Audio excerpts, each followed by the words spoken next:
राज्यात सुरक्षित, स्वच्छ आणि दर्जेदार अन्न उपलब्ध व्हावे यासाठी अन्न व औषध प्रशासन विभागाने राज्यभर विशेष तपासणी मोहीम सुरू केली असून नाशिक विभागात या मोहिमेअंतर्गत 2 दिवसात 20 हॉटेल व खाद्य आस्थापनांची तपासणी करण्यात आली आहे। या कारवाईत अन्न सुरक्षा नियमांचे गंभीर उल्लंघन करणाऱ्या 7 आस्थापनांचे अन्न व्यवसाय परवाने तात्काळ निलंबित करण्यात आले।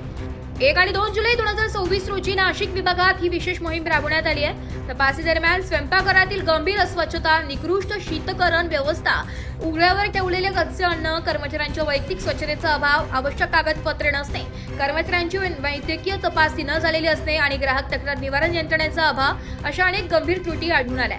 या पार्श्वभूमीवर hotel green wall, hotel Radhika hotel, crown palace, hotel Trimurti, Jadhav restaurant, Lakshmi hotel आणि हॉटेल भानू या 7 आस्थापनांचे परवाने निलंबित करण्यात आले।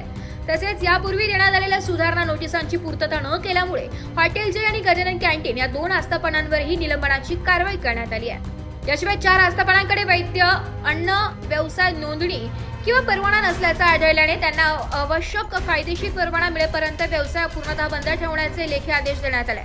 अन्न व औषध प्रशासन विभागाने स्पष्ट इशारा दिलाय की नागरिकांच्या आरोग्याशी तडजोड करणाऱ्या कोणत्याही अन्न व्यावसायिकास सवलत दिली जाणार नाही। नाशिक विभाग ही तपासणी मोहीम पुढे अधिक व्यापक स्वरूपात सुरू राहणार असून हॉटेल, रेस्टॉरंट, मिठाई दुकाने आणि इतर अन्न व्यावसायिकांनी अन्न सुरक्षा नियमांचे काटेकोर पालन करावे असे आवाहन सहआयुक्त अन्न औषध प्रशासन मंगेश माने यांनी केले आहे। एबी न्यूज साठी गणेश सदाफुले, नाशिक।